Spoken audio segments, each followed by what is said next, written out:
Hello, hello, hello, beautiful people, and welcome to episode 26 of Survivor Strong, the podcast for survivors of childhood trauma. I'm your host, Yvonne Sandomir. Happy St. Patrick's Day to all of you today. Today, we're delving into the minimum age requirements for sexual consent, marriage, and the varying laws across the United States. Thankfully, I found a very good resource, unchainedatlast.org, made researching this topic very easy. They actually just completed their comprehensive study in April of 2021. So all of the information that I'm pulling is from this particular study.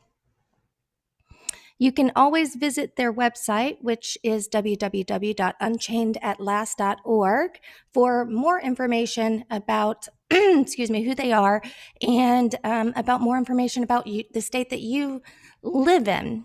If you want to chime in, of course, you can send in your questions through the Q&A right over here to get any conversation started. And, don't be shy. If you have any questions, feel free to jump in and ask anything that you want. So, for this study, to prepare for this study, Unchained requested marriage age data based on marriage certificates from all 50 states and the District of Columbia.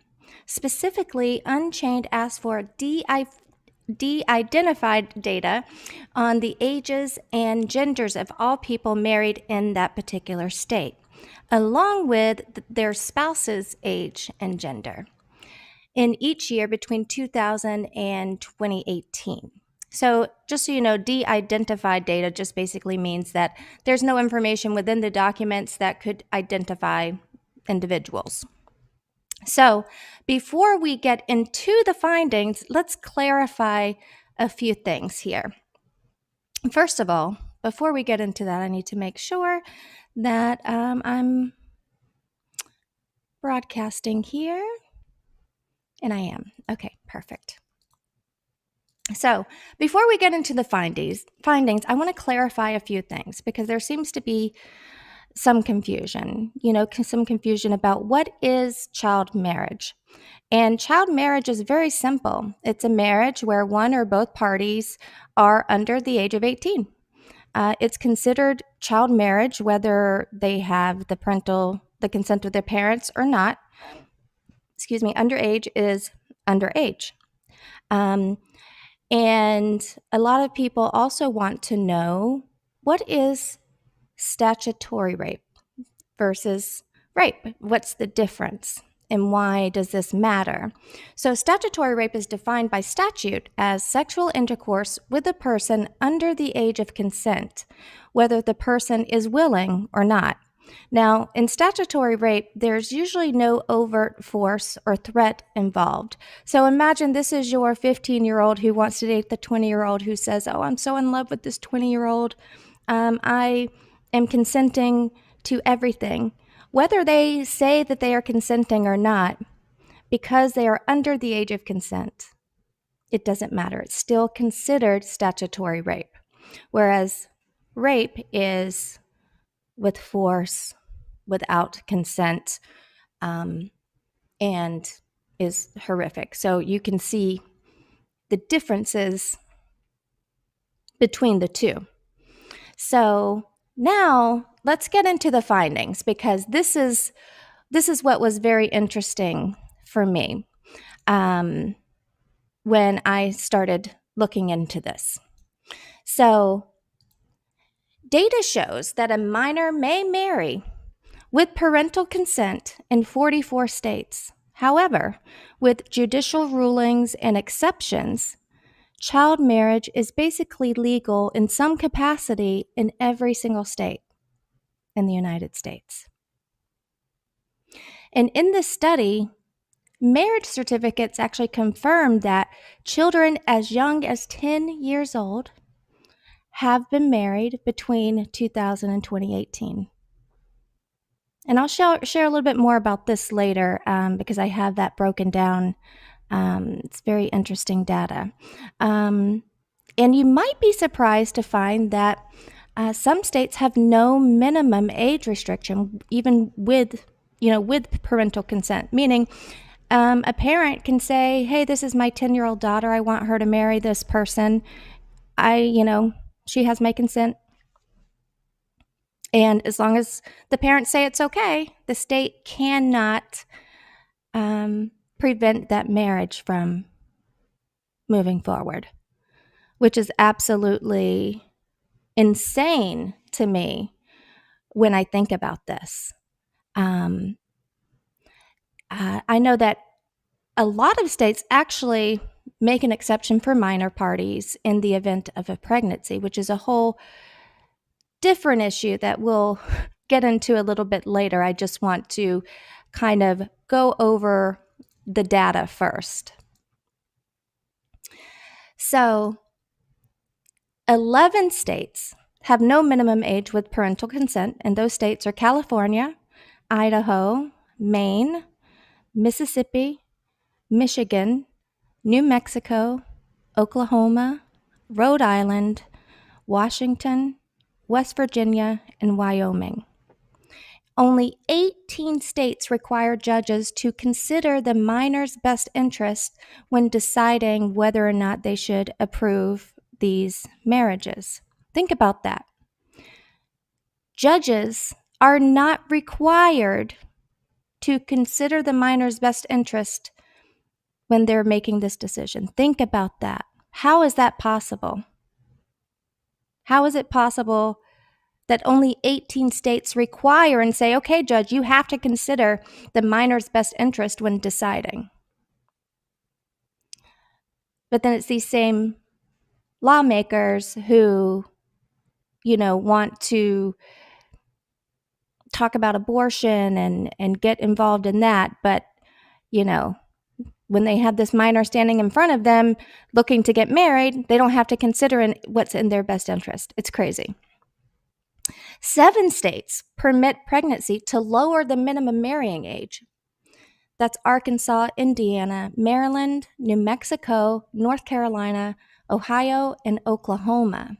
Now, these 7 states basically say if a minor comes to us, they want to get married, and they're pregnant, and they're under the age of consent, a judge can rule that they're able to marry based on being pregnant. We'll get into that again, like I said, a little bit later. Now, this really surprised me. This next point really shocked me. 11 states allow clerks to issue a marriage license to minors without a judge signing off on it. That's Florida, the state that I live in, Maryland, Missouri, Nebraska, North Dakota, Oregon, South Carolina, South Dakota, Tennessee, Vermont, and Wisconsin. In those states, a clerk can issue a marriage license to a minor without even having to request a judge sign off on it. Think about that. Think about that. And what's even more surprising is when you learn that basically you're considered married when you sign the marriage license. That's your marriage date. So if these states allow clerks to issue licenses, they are essentially marrying minors without a judge being involved. It's crazy. And of course, we know this, and I didn't dig into the details about, but child marriage does occur more frequently among specific ethnic and religious groups, and, like I said, I didn't dig into that because that's a whole other issue that, we can't really address all in one podcast. But to be clear, so what's wrong with child marriage anyway? Let's start with some of the obvious things, right? No one under the age of 18 can sign a legal document. They can't vote, join a gym. They can't buy cigarettes. They can't seek health care on their own or even get a driver's license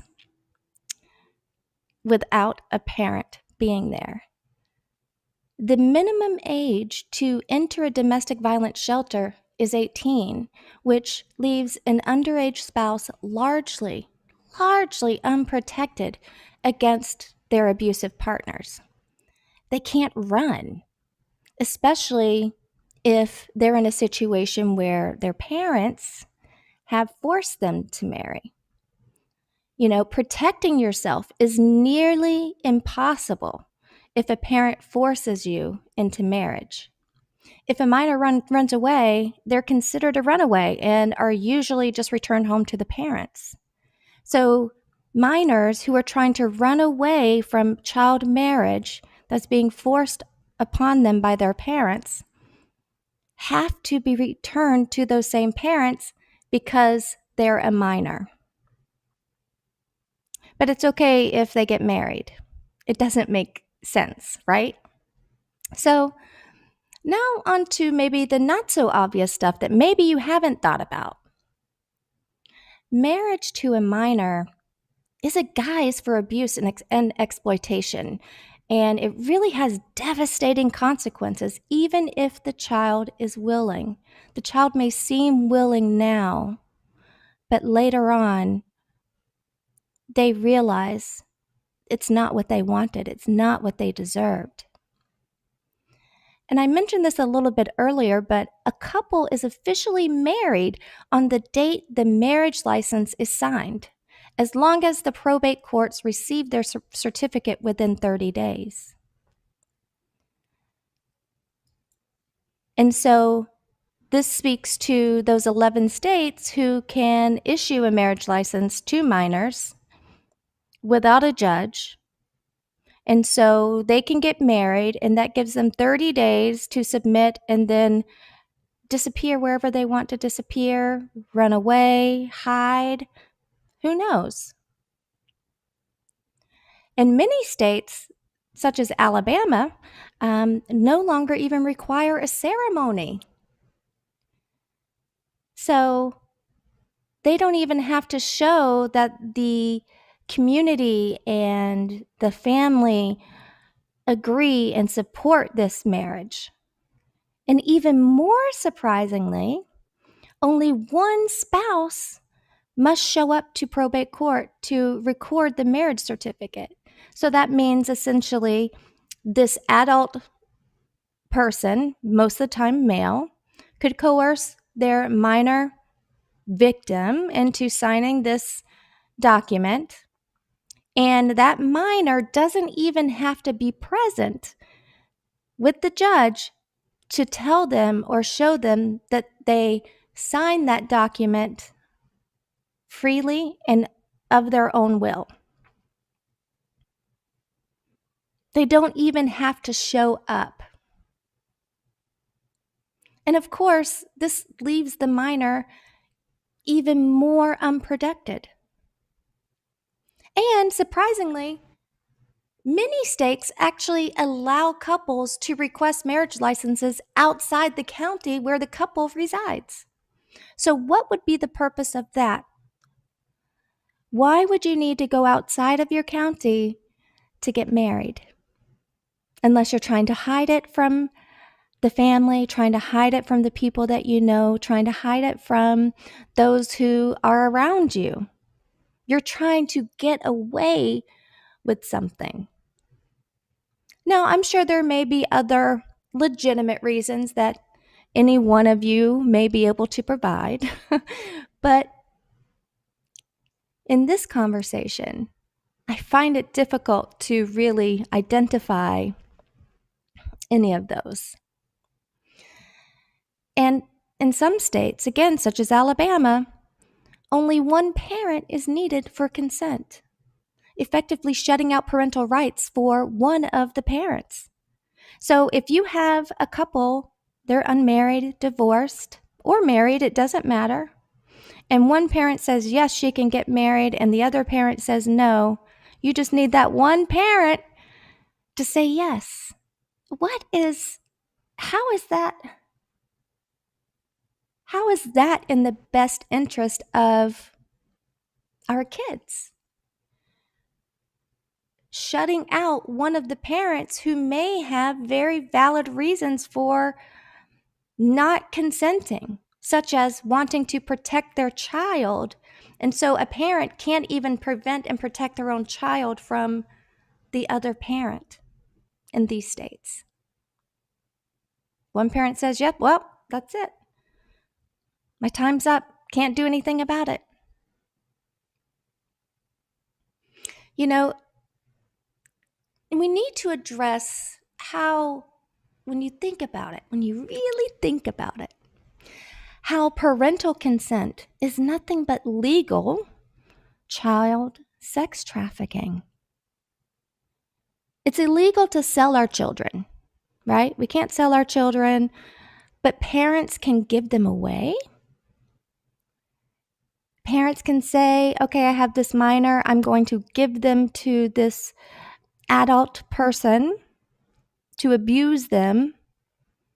And because I'm saying it's okay, I am now justifying and making it legal for this person to abuse children. The law states we cannot sell our children for marriage. We can't do that. We can't say, here's my daughter, give me $50,000 and you can marry her. But you can say, here's my daughter for free, you can marry her. It makes no sense. Giving children away, selling children, it's the same thing. The law says we can't force kids to go through any form of marriage, and yet parents consenting, even if the kid doesn't want to, have to get married.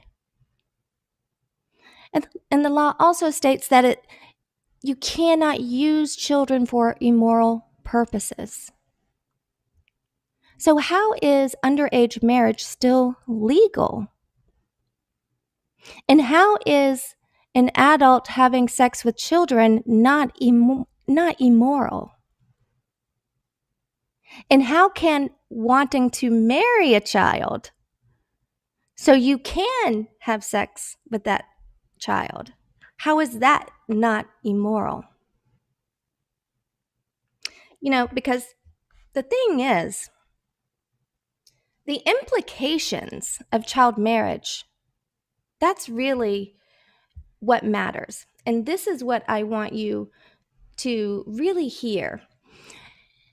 Unchained at Last believes that policymakers should really be deeply concerned about child marriage, including at the ages of 16 or 17, for three main reasons, which I'll read directly from their website, because I don't want to get anything wrong. So the first reason is child marriage can easily be forced marriage. Minors, even highly mature 16 or 17-year-olds, do not have the legal rights they need to navigate a contract as serious as marriage. Minors who leave home to escape from an abusive spouse or impending forced marriage are typically considered runaways under state law. Police might return them to their homes against their will, and in some states, minors can even be charged with a status offense for running away. Police might even arrest an advocate at Unchained who helped a minor leave home. How is this possible? How is it possible that a child is unable to escape abuse? A minor who does manage to run away from a forced marriage probably has nowhere to go, since Unchained has found that most domestic violence shelters do not accept unaccompanied minors. Youth shelters are not a solution. They typically notify parents their children are there and house children only for about 21 days while they work on a reunification plan. So these shelters that these minors have to turn to, they can't even go there because they're a minor and they're unaccompanied. And who are they going to have bring them there? The parents who are forcing them to get married, or the spouse who has all of the control over them? Retaining an attorney is very difficult. Contracts with children, including retainer agreements with attorneys, usually are voidable under state law. Only the most generous attorneys would agree to represent a child. Think about that. A child is helpless, has no voice, and they can't retain an attorney to get them out of it. Now, this one, as Unchained at Last states, perhaps most shockingly, children typically are not allowed to initiate a legal proceeding, such as seeking a protective order or filing for a divorce, unless they act through a guardian or other representative under state law. So, a child who has been entered into a marriage, they can't initiate any type of legal proceedings to protect themselves in the event of abuse. They can't file for divorce when they realize that this isn't what they want. They are basically trapped in these marriages, put in these situations by their parents, or, let's face it, a predator. And it continues on and it says, some states have tried to close these legal traps by automatically emancipating minors upon their marriage. However, such emancipation arrives too late to prevent a child from being forced to marry in the first place. The child must undergo the trauma of the forced marriage before getting the limited legal rights that emancipation brings. And an emancipated minor's rights are limited. Such a minor still may face difficulties leaving home, entering a shelter, or taking other steps to escape an unwanted marriage. Further, automatic emancipation likely ends parents' financial obligation to their child, regardless of the child's financial situation. Unchained has seen such teens end up homeless after their marriage failed and their parents refused to allow them back home. Think about that. So once the parents say, yes, you can go marry these adults, we're not financially responsible for you anymore. And oh, by the way, when you realize that you're being abused and you no longer want to be in that relationship, don't turn to us for anything because we've got nothing for you. You're emancipated now. So that means that we're not required under law to provide for you. So not only are the parents basically trafficking their children, sex trafficking, they're abandoning them and causing even more trauma when they refuse to help out financially. It's insane to me how these laws even became to be.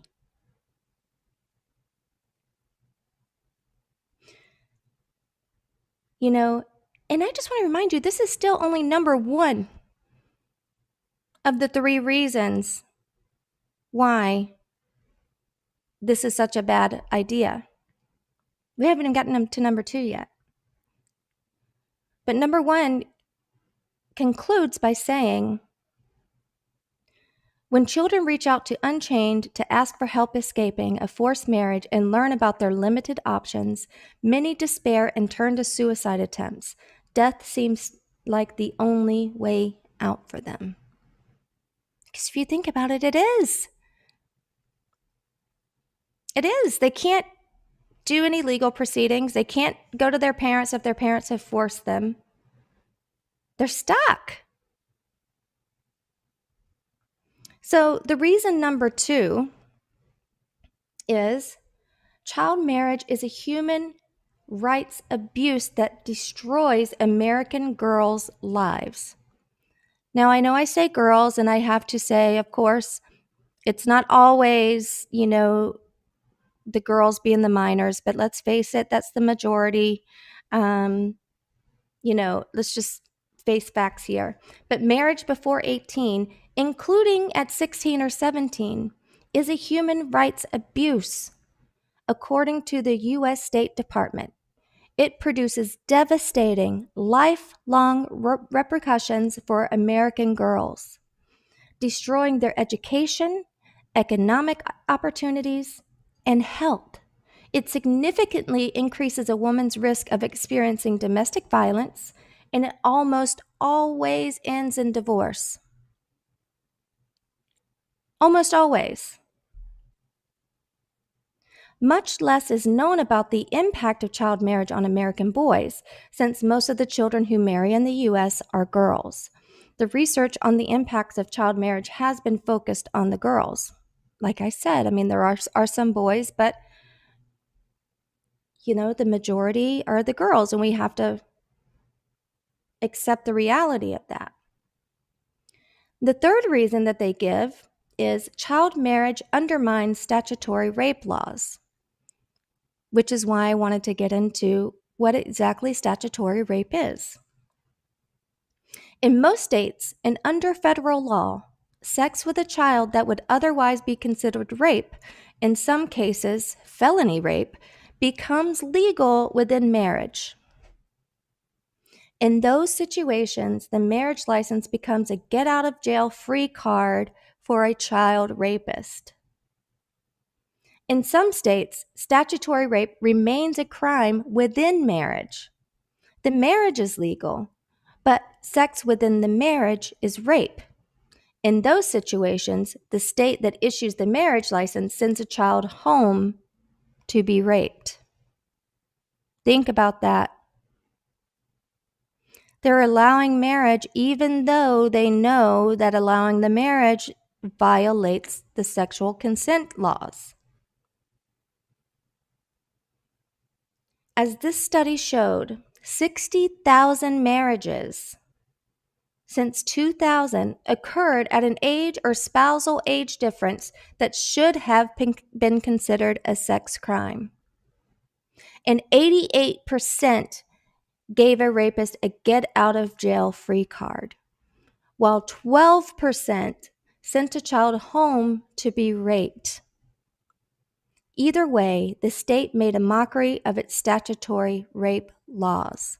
What's the point in having statutory rape laws if they could just be undermined by child marriage? It makes no sense why a state would say that you can't have sex with a minor, but you can marry one. It just doesn't make sense to me.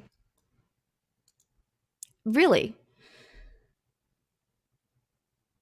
Child marriage brings no benefit other than to child rapists. This does not benefit the minor spouses. A mature 17-year-old who is in love and wants to marry can wait a matter of months to marry without suffering any harm. A teen couple that gets pregnant can easily co-parent outside of marriage until they are both 18. Establishing paternity is a simple process in most states. You do not have to be married to establish paternity. A child who is in an abusive home deserves resources and options that do not involve entering a contractual sexual relationship. So that's just three of the many reasons why. And this goes on to talk about policy failures, which I think I'll go back to this in a few moments. But, to get started, so how many children were married in your state? Let's look at the numbers by state. For the sake of time, we will focus on the 10 states with the highest rates of child marriage between 2000 and 2018. So, number 10 on our list here is Arizona. Arizona had 8,795 child marriages. The minimum age to marry in Arizona with parental consent is 16, and they do have a maximum 3-year age gap. So a 16-year-old technically should only be able to marry up to a 19-year-old. The minimum age without parental consent is 18, which makes sense. Can't do anything until you're 18. And in Arizona, the age of sexual consent is 18, with a maximum age gap of 2 years. So you see how that's already a contradiction. How is it possible that you can marry someone within 3 years, but you can only have sex with someone within 2? It makes no sense. And in Arizona, a child is allowed to marry before they can even legally consent to sex. They can't consent until 18, but they can marry with their parents' consent at 16. Something is wrong with that.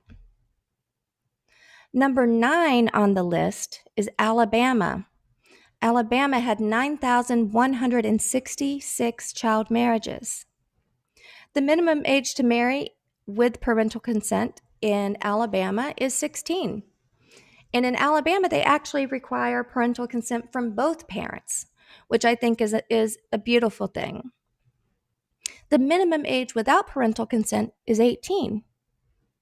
And the age of sexual consent is 16, with a maximum age difference of 2 years. So at least in Alabama's laws, at least they are aligned a little bit. Not that I think it's okay, but at least it's aligned.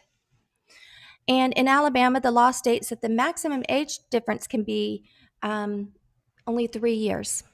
Only 3 years difference. But again, looking here for sex, it's a maximum age gap of 2 years. So actually, it's not as streamlined as I thought. You can't say, you can't have sex with someone who's more than 2 years older than you, but you can marry someone who is 3. It doesn't make sense.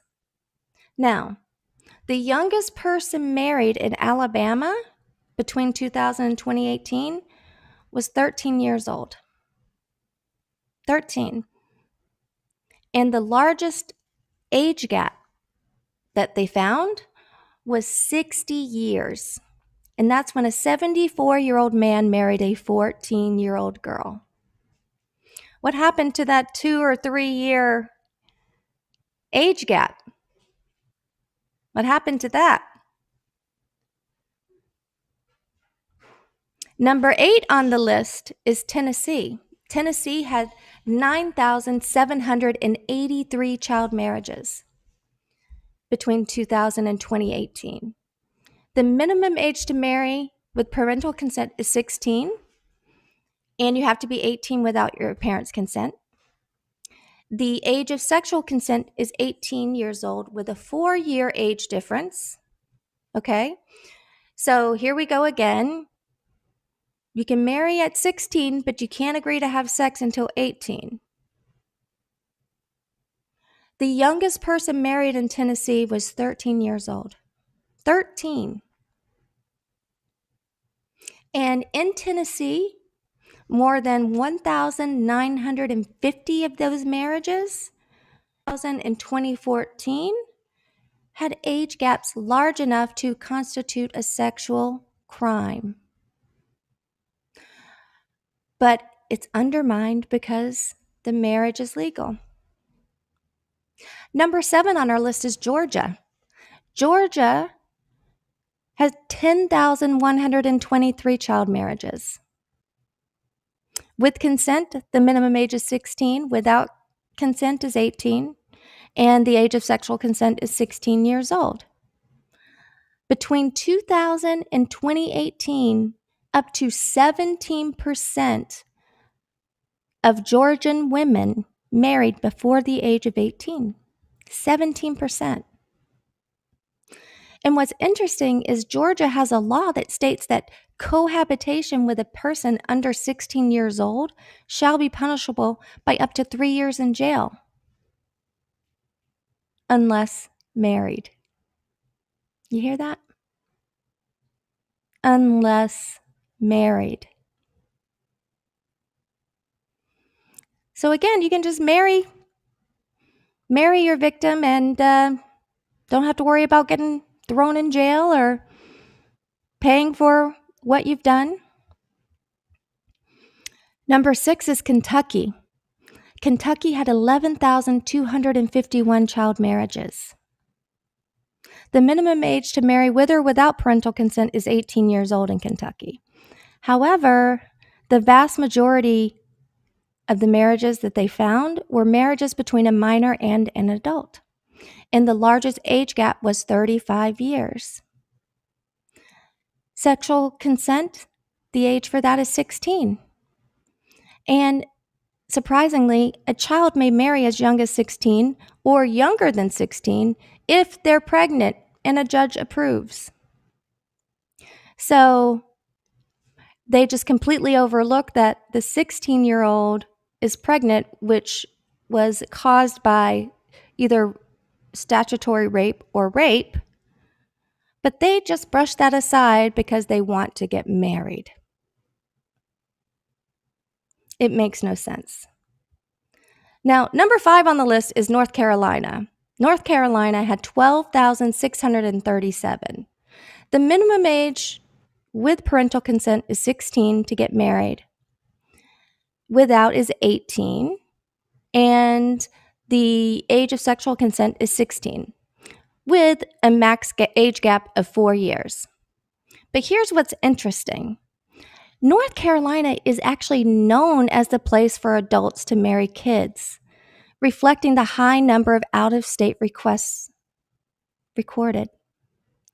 93% of marriages in North Carolina are between a minor and an adult between 2000 and 2019.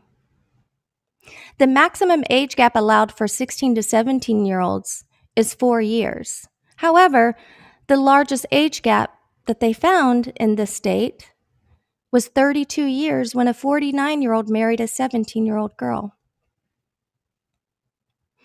Number 4 on the list is my home state, where I live, Florida. 17,274 child marriages. Now in Florida, the minimum age to marry is 16. That's with parental consent, 18 without, and the age of sexual consent is 18. Now they say in Florida, no one under 16 may marry under any circumstance. And so I'd be interested to see if there were any, if there was evidence to show that marriages did occur under the age of 16, but this particular study does not specify either way on that. Number 3 on this list is Nevada. Nevada had 17,403 child marriages. The minimum age with parental consent is 16, without consent is 18, and sexual consent is 16. Children younger than 16 may marry with parental consent and district court approval. So in Nevada, you need more than just your parent to say that you can do it. You have to have the district court to say, okay, I agree with your parents agreeing to you getting married. And children as young as 13 years old may marry with court permission. So the court can say this 13-year-old can marry for whatever reason. Now, second on the list is California. And to be honest, I thought that it would be the number one worst when it came to child marriage, only because California has absolutely no minimum age to marry as long as you have parental consent. So I expected them to be number 1, the worst, but they're number 2 on this list. The minimum age without consent is 18, and the age of sexual consent is 18. But you can marry anytime you want as long as your parents are willing to give you away and agree that you can get married. In California, there are no laws to prevent child marriage. No laws whatsoever, and no minimum age with parental consent. No laws. No. I feel like there's a loophole there that could be fixed. Now, the number one state, when I say number one, I mean the worst state for child marriage, with 41,774 child marriages between 2000 and 2018. Remember, California was 23,000, so they've essentially doubled, is Texas. Texas. Their minimum age with parental consent is 16 to 17 years old. Without consent is 18. And you have to be 17 to give consent, to give sexual consent, with a maximum age difference of 3 years. However, that doesn't matter because a judge can approve marriage at any age. So those are the 10 worst states that have the most child marriages. Was your state on there? I'd be curious to hear. Now, just because I like to be fair, I did the 10 worst. Now I need to give you the 10 least because I think it's important to point that out too. And even though I would like for these numbers to be 0, considering the numbers that I just gave you, you will see how it's significantly different in many states. So the 10 states with the fewest child marriages are, number 10, South Dakota. Number 9 is Arkansas with 808. I don't know why, but I expected that number to be higher. I'm sorry, Arkansas. Number 8 on this list is Hawaii. Hawaii only has 795.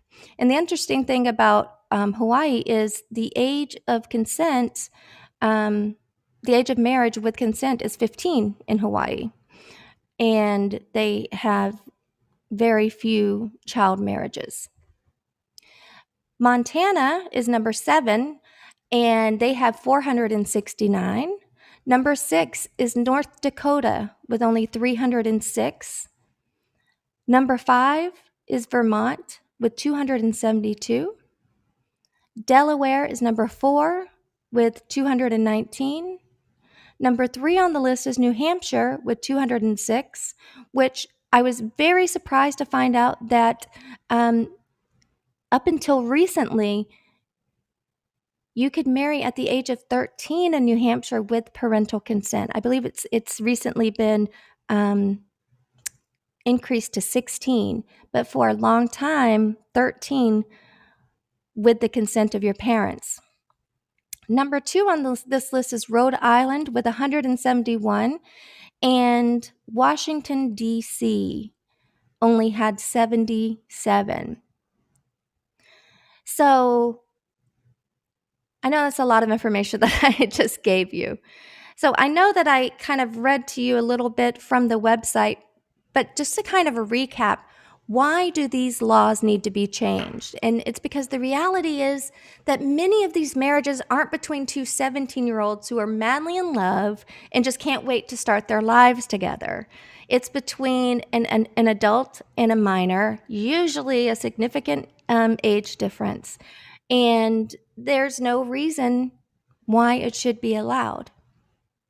86% rather, of these married children are married to adult men. Even though the average spousal age difference was 4 years for this report, 60,000 child marriages since 2000 occurred at an age difference that would be considered a sex crime. How can we ignore the sex crime, wipe away the sex crime, because you have a marriage license? It doesn't make sense. In 88% of those marriages, the marriage license became a get out of jail free card for a would-be rapist. And that's under a state law that specifically allows within marriage what would otherwise be considered statutory rape. In 12% of those marriages, a child was sent home to be raped. The marriage was legal under state law, but sex within the marriage was a crime. Allowing marriage because a minor party is pregnant ignores that the pregnancy is a result of rape or statutory rape, and essentially gives the rapist permission to continue abusing their victim legally. And, I was a little bit surprised to find out that many lawmakers actually rely on their personal stories of their own family members who had been married young, and they see the situations with, their grandparents and great grandparents who married young, and, it turned out okay. They consider this while they're deciding these cases of child marriage. But this really ignores the overwhelming majority of these child marriages that don't work. The marriages that fail, they're only taking into consideration their personal experience. And I think that needs to be changed. It's important to know that child marriage is associated with social isolation because the older spouse likely is controlling and wants to keep them in their power, so they won't allow them to have friends or see family. It is also associated with absence of reproductive control, meaning these adults can just impregnate their victims over and over and over again. And guess what? The minor has no say in it. The minor can't get an abortion. The minor can't get health care for themselves. The minor can't get out of this situation. They're stuck. And it's also associated with dropping out of school, which is another tactic that abusers use to isolate. They get them away from all of their friends or anybody that might tell them that something's not right here. Legislators argue that they need to keep the age down because it's an alternative to abortion when it comes to allowing marriage with pregnancy. This is effectively giving abusers full legal access to their victim to continue to abuse and exploit. Getting help is challenging because most legislators are older white Christian men. Let's be honest. That's what we're dealing with. There isn't enough representation there. So what can we do to help? Now that I've given you all of this information, what can we do to help? The first thing that you can do, as with anything, is speak out. Tell people about the minimum age in your state and demand change.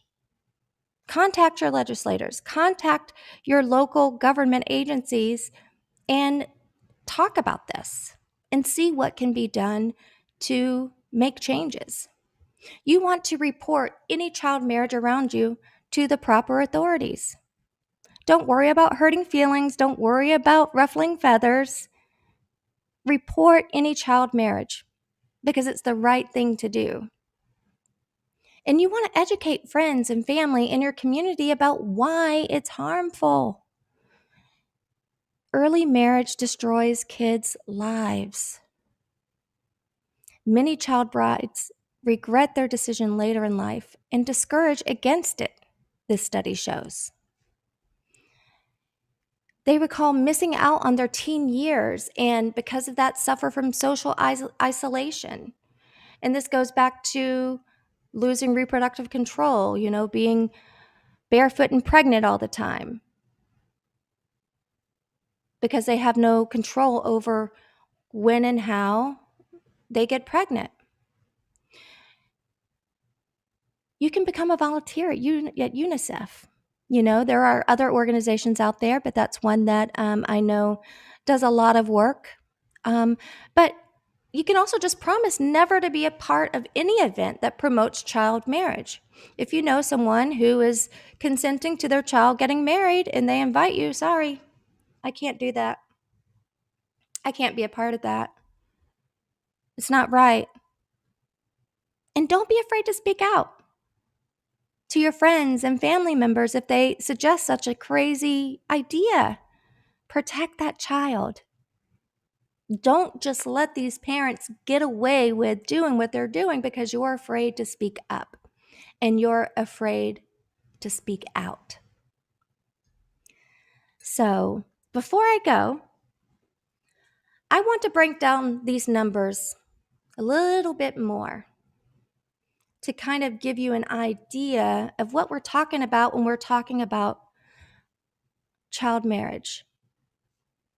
The records between 2000 and 2018 confirm that 5 10-year-olds were married, 1 11-year-old, 14 12-year-olds, 78 13-year-olds, 1,233 14-year-olds, 8,199 15-year-olds, 63,956 16-year-olds, and 148,944 17-year-olds were married between 2000 and 2018. Let that sink in. Let that sink in and research and see what you can do within your community to make a change. I know I'm going to do that. And when I do that, I'll be sure to share my journey and how it's all going to, create change here in Florida when it comes to these child marriage laws. And I hope you do the same thing. And with that, I want to thank you for joining me today for episode 26 of Survivor Strong. If you want to share your story, you want to be a guest right here on Survivor Strong, be sure to go to survivorstrongpodcast.com and complete the Be a Guest tab. I look forward to hearing from you.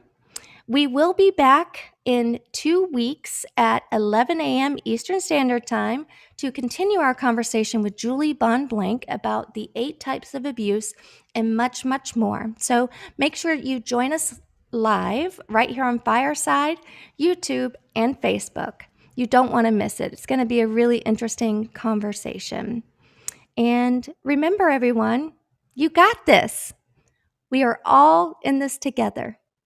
Until next time.